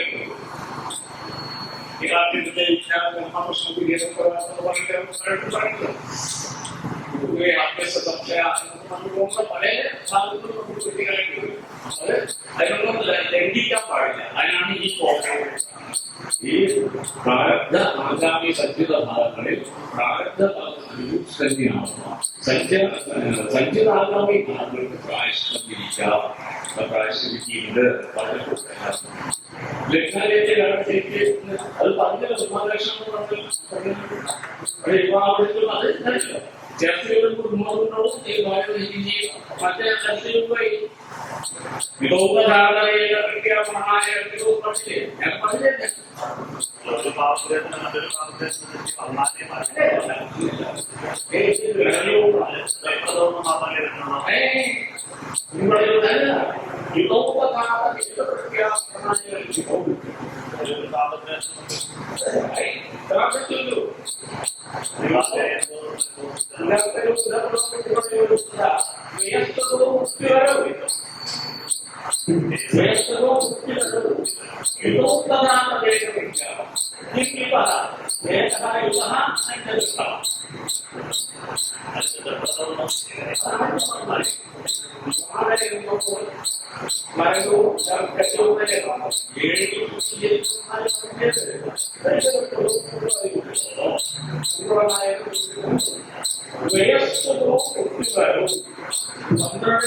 രണ്ടുമായി ബുദ്ധിയാനാണ് ആർക്ക്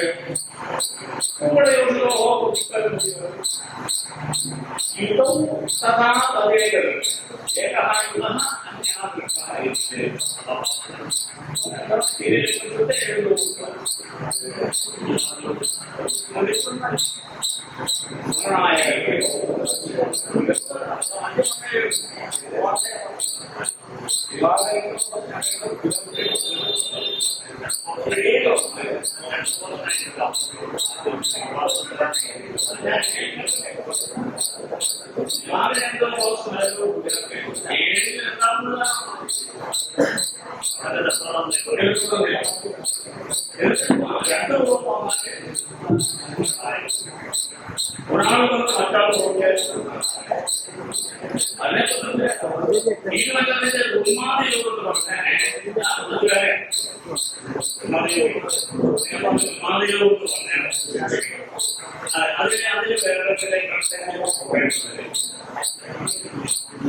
കൃഷിയുടെ അഭിപ്രായം എടുത്തു വരുമ്പോൾ മാത്രമേ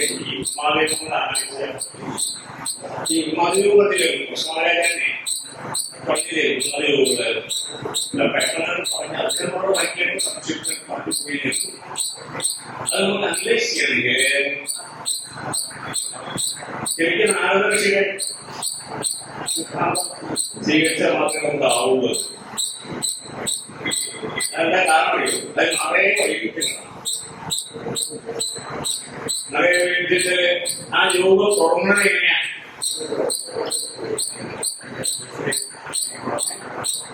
ഓക്കെ, ആദ്യം അവിടെ തുറന്നു. അതിന് ഉത്തരപ്പെടണമെന്നുണ്ട്.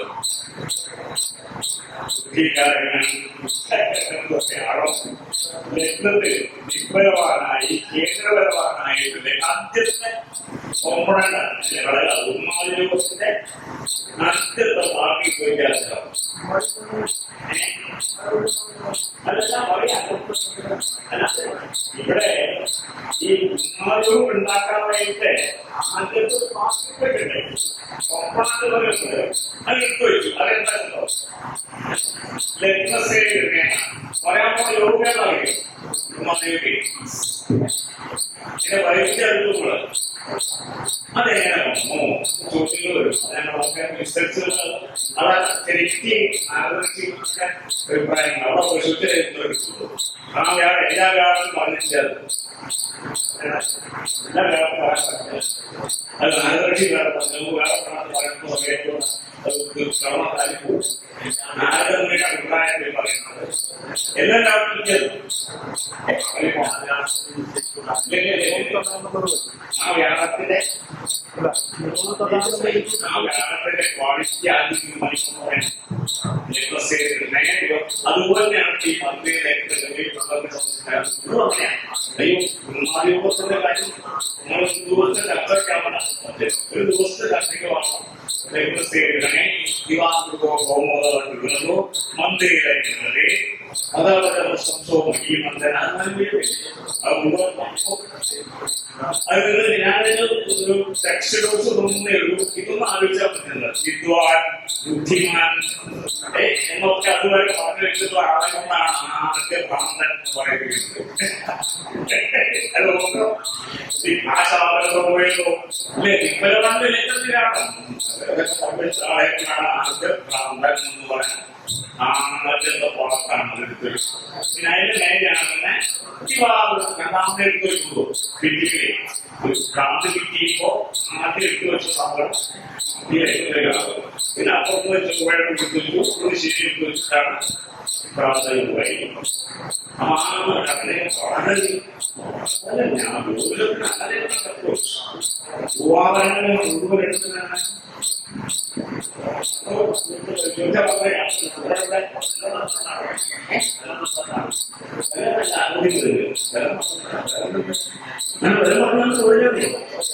നാടകത്തിന്റെ അഭിപ്രായം തന്നെ അത് ഈ നാടകത്തെ വാങ്ങി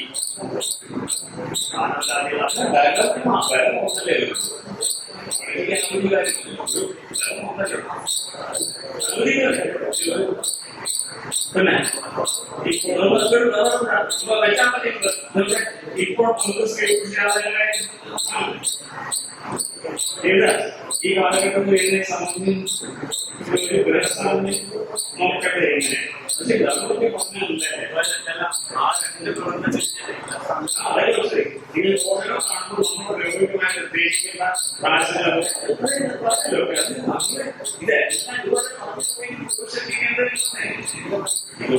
ഞാൻ പറഞ്ഞല്ലോ പിന്നെ അവിടെ എടുത്തതിന് ശേഷം ഒരു നോക്കുക സാമാന്യനെ അത് ഏതാണ്ട് പേര് നോക്കാനാണെങ്കിൽ എണ്ണം നോക്കരുത്. എണ്ണം നോക്കരുത്, അതൊരു സ്വഭാവമായിട്ടോ എല്ലാം കാണാത്തത്. ഈ പോയിന്റ് പോലെ എണ്ണം നോക്കുക, എണ്ണം നോക്കരുത്. അതിന്റെ വണ്ണം നോക്കുക, ഡെൻസിറ്റി ആ ഗ്രഹത്തിന്റെ എണ്ണം നോക്കുക. അപ്പൊ അത് മനസ്സിലാക്കുന്നത് ഈ ദോഷങ്ങൾ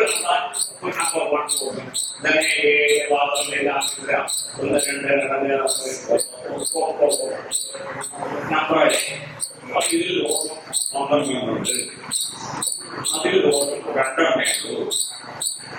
കളികളെ പാടില്ല. ഈ 12 ചാക്ക് പറ്റി ഒരു ചാക്ക് കൂടിയാവുമ്പോ അതിനാവും പൂക്കണ്ടാവുക. ഒരു വലിയ ആണോ ഇരുപ്പാണോ ആരോഗ്യത്തെ മുഴങ്ങുന്നതാണ്. 12 ചാക്ക് പഞ്ഞി, ഒരു ചാക്ക് ഇരിക്കുള്ളൂ. അതുകൊണ്ട് പഞ്ഞിയാണ് മൊത്തം കൂടാതെ പറയരുത്.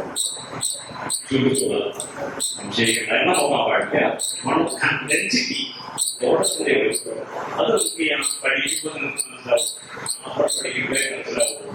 ആചാര്യന്റെ പാഠത്തിലായിരുന്ന ഗാന്ധിയിലുള്ള ഓരോ പദത്തിൽ പ്രയോഗിച്ചുള്ള പദങ്ങൾ അങ്ങനത്തെ അർത്ഥവ്യാപാരം ചെയ്യുമ്പോഴേ പഠിക്കുമ്പോഴേ മനസ്സിലാവുക. പറഞ്ഞ എവിടെയാണ്, എന്തിനെ പറ്റിയാണ്, ഏത് പദങ്ങളാണ് ഉപയോഗിച്ചിട്ടുള്ളത്, അതിന് അങ്ങനെ മനസ്സിലാക്കാൻ പറ്റും. ധരിച്ചിട്ടുള്ളതേ ഒരു ഒഴുക്കനായി പറഞ്ഞ സ്ഥലങ്ങളുണ്ട്. ഒഴുക്കന് തരത്തി പറയാം. ആ പദം മനസ്സിലാക്കാം. അതൊക്കെ ഗൗരവമല്ല. ചിലയിടത്ത് പറഞ്ഞാൽ സസ്യം. അത് ഓരോരാകാരം ഓരോ സ്ഥലത്ത് ഉപയോഗിക്കുന്ന അക്ഷരങ്ങള്, ശബ്ദങ്ങള്, പുസ്തകങ്ങള് ഒക്കെ മനസ്സിലാക്കണം. അതിന്റെ മക്കളോട് ആദ്യം പറഞ്ഞ അദ്ദേഹം ഒരു ആത്മപ്രശംസ പറഞ്ഞല്ലാതെ ഓരാചാരനെ ആത്മപ്രശംസയില്ല. ഗടായി പറഞ്ഞില്ല. സ്വല്പം ഞാൻ ഉണ്ടാക്കുന്ന ഈ ശബ്ദം സ്വല്പമാകുന്നു, വൃത്തമിത്രമാകുന്നു, അർത്ഥപൂർവമാകുന്നു, അങ്ങനെ കഴിക്കാൻ വേണ്ടി പറഞ്ഞല്ല. അദ്ദേഹം സത്യം പറഞ്ഞാലേ ഇതിലേക്ക് കടക്കുമ്പോ ഇതൊക്കെ സൂക്ഷിച്ചോളണം. ഇത് സ്വല്പമാണെന്ന് ധരിക്കരുത്, വൃത്തമാണെന്ന് ധരിക്കണം. അതിന്റെ അർത്ഥം വരണ്ടേ? വൃത്തയോ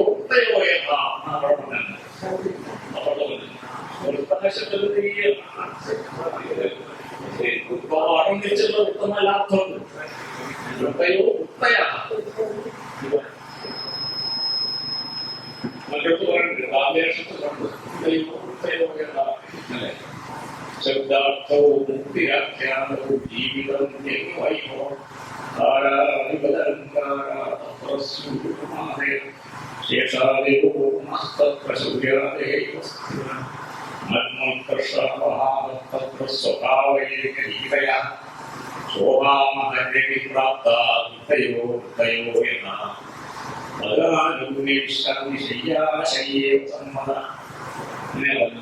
കാവ്യലക്ഷണങ്ങളിലെ വൃത്തശബ്ദത്തിന് വൃത്തിനെ വന്ന് വൃത്തമല്ല, സ്വപ്നം വൃത്തമിത്രം അർത്ഥഫലം.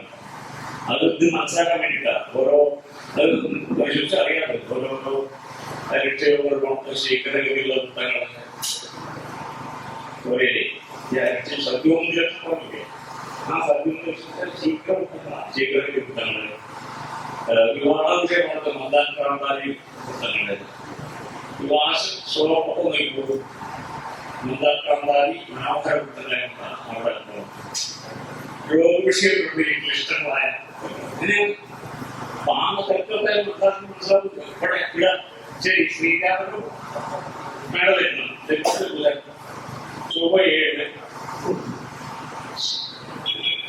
പുനർവിക്കല്ലേ അല്ലെ?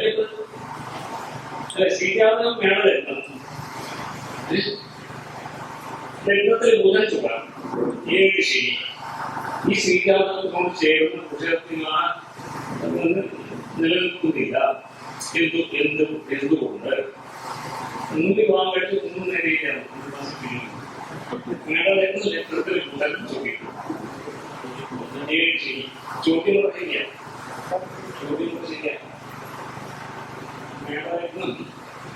ലഗ്നത്തിൽ ചുവന്ന ഇടത്തിലല്ലേ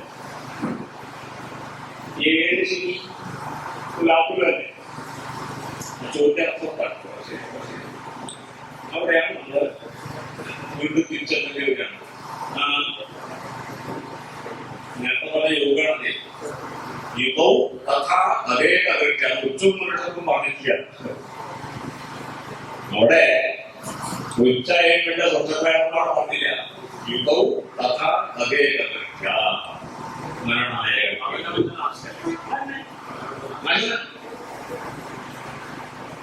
തന്നെ യോഗി പറഞ്ഞത്. ദുരാലക്ഷം ലഗ്നത്തിൽ ശനി 7 രൂപയായിരുന്നു. മേടലക്ഷം ലഗ്നത്തിൽ രൂപ 7 ശനിയായിരുന്നു. തന്നെയാണ് ഇത് വ്യക്തമായ യോഗ. അത്ഭുതം അതൊക്കെ അങ്ങനെ തന്നെയാണ്. രണ്ടോപ്പം 7ാം ഭാവത്തിലേക്ക്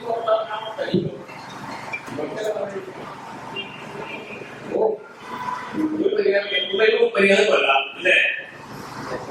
ബുദ്ധിമുട്ട് പരിഹാരമില്ലല്ലോ അല്ലേ?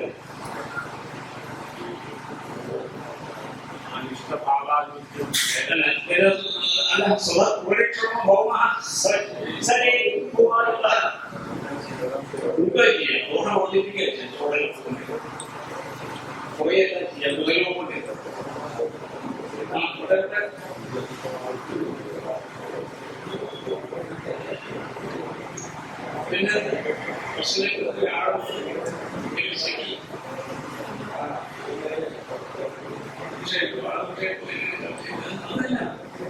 അത്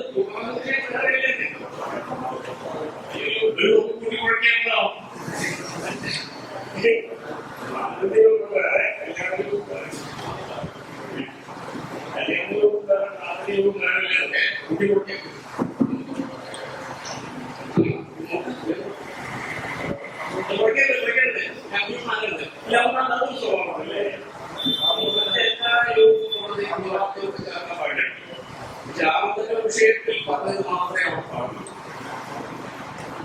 അത് ശ്രദ്ധിക്കണേ. അവിടെ എന്തെല്ലാം ചിന്തകൾ ഇതിൽ പറഞ്ഞത് മാത്രം എടുക്കുക.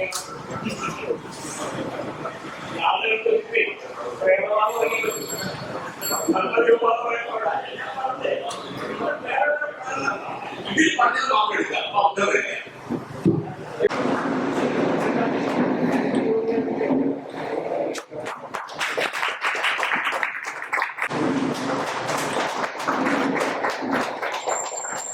എല്ലാവരും സഭയിൽ ക്ഷേമമുള്ള സംസാരിക്കാം. ഈ ഭവനത്തിൽ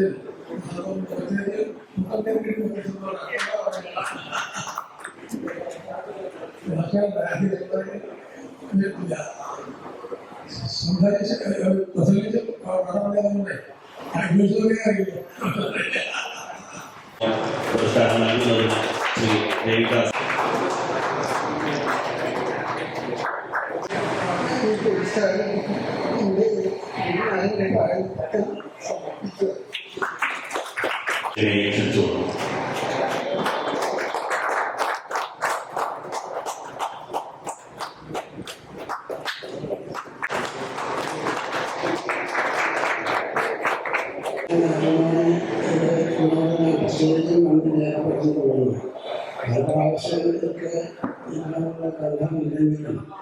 വിശിഷ്ടമായിട്ട് ഇപ്പോഴാണ് കാണുന്നത് ഉദ്ഘാടകന്മാർ. ഈ മിഥുന മാട്രിമോണി പേരിട്ടത് ആര് പേരിട്ടതാണെങ്കിലും വളരെ നന്നായി എന്നുള്ള അഭിപ്രായമാണ് ഞാൻ പറയുന്നത്. മിഥുന എന്ന് പറയുമ്പോൾ മിഥുന രാശിയിൽ കൂടി സമർപ്പിക്കുന്ന പേരായതുകൊണ്ടും അതുപോലെ ആണും പെണ്ണും മുഴുവൻ കാണുന്ന മിഥുനം അതൊരു സ്ത്രീപുരുഷ രാശി ആയതുകൊണ്ടും ആ വിവാഹാദി കാര്യങ്ങൾ അവരുടെ സംഭവത്തിൽ നല്ല നിലയ്ക്ക് വരക്കതെന്ന് ആശ്രയിക്കുന്ന നിശ്ചയിച്ചു. ഇവർ വിപുലമായി ദേഹവും ദേവിയുമ്പോൾ വര തലേ സമയത്തും അൻപതീകാരാണ്. അപ്പോൾ ഇവിടെ നിന്ന് വിവാഹത്തിലുള്ള എല്ലാവർക്കും എല്ലാ സ്ത്രീപുരുഷന്മാർക്കും ദമ്പതികളായിട്ട് ദീർഘകാലം ജീവിതത്തിൽ നമുക്ക് കാഴ്ചവെക്കുന്നത്.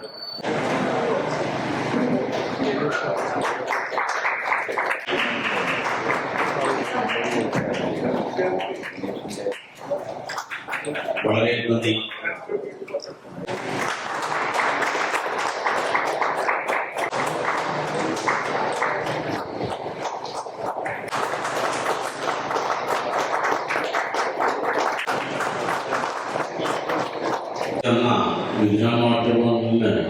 ഒരിക്കൽ കൂടി നന്ദി പറഞ്ഞ് ധാരാളം പ്രബന്ധങ്ങൾ, ലോകത്തിന് ഉപകാരപ്രദമായ ധാരാളം പ്രബന്ധങ്ങൾ മിഥുനമാട്രിമോണിയിൽ ഉണ്ടായിട്ട് ഈ ശാസ്ത്രത്തിന് നല്ല മാതൃകയായി തീർത്തേ എന്ന് അനുഗ്രഹിച്ചുകൊണ്ട് നിർത്തുന്നു. നമസ്കാരം.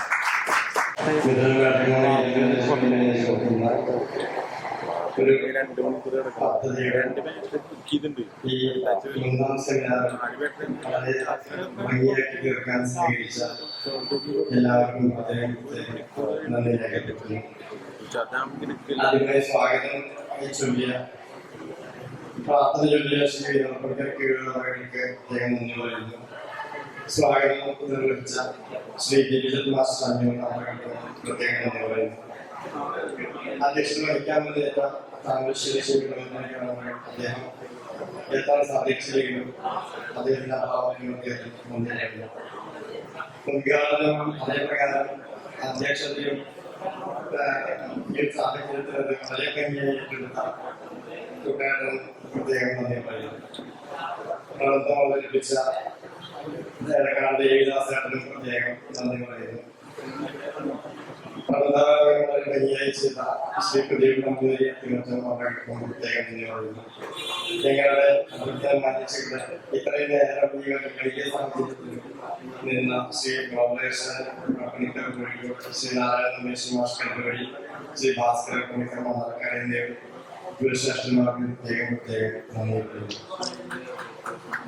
അതോടൊപ്പം തന്നെ ഈ വൈകികളായാലും ഇവിടെ ഒരുപാട് പൂരങ്ങളും ചരക്കുകൾ പൂരം മണ്ണാർക്കാട് പൂരം കമ്പഴിപ്പുറം പൂരം ഇത്തരം പൂരങ്ങളൊക്കെ അതിന്റെ ഇടയിൽ ഈ സാഹചര്യങ്ങളിൽ ഇവിടെ വന്ന് ഈ ഒരു സെമിനാറിനെ ഭംഗിയാക്കി തീർത്ത ഓരോരോ വ്യക്തികൾക്കും പ്രത്യേകം നന്ദി പറയുന്നു. അതേപ്രകാരം കേരളത്തിലൊക്കെ പകർത്തി വീണ്ടും നമ്മളിലേക്ക് മറ്റുള്ളവർക്ക് ഉപകാരപ്രദമാകുന്ന രീതിയിൽ ഇതൊക്കെ നടത്താൻ തയ്യാറാക്കുന്ന ക്യാമറമാൻ നന്ദി പറയുന്നു. അതേപ്രകാരം വെള്ളം കളിച്ച് അതൊക്കെ തരുന്ന വെളിച്ചം മയക്ക മുതലായിരിക്കുന്ന കാര്യങ്ങൾ ചെയ്തവർക്ക് പ്രത്യേകം നന്ദി രേഖപ്പെടുത്തുന്നു. എല്ലാവർക്കും വലിയ കൂടുതൽ നന്ദി പറഞ്ഞ് ഈ ഇങ്ങനെ വേദിയൊരുക്കുന്ന ഈ ദേവികൂടം ലക്ഷ്മീനാരായണ ക്ഷേത്രം ഭാരവാഹികൾക്കും പ്രത്യേകം നന്ദി. ഇവിടെ ആളുകളെ സംഘടിപ്പിക്കാൻ വേണ്ടി കൂടുതൽ സായി ശ്രീ രമേഷ് പണിക്കർ ശ്രീ കൃഷ്ണകുമാർ എന്നിവർക്കും പ്രത്യേകം നന്ദി രേഖപ്പെടുത്തുന്നു. ഒരിക്കൽ കൂടി എല്ലാവർക്കും നന്ദി രേഖപ്പെടുത്തിക്കൊണ്ട്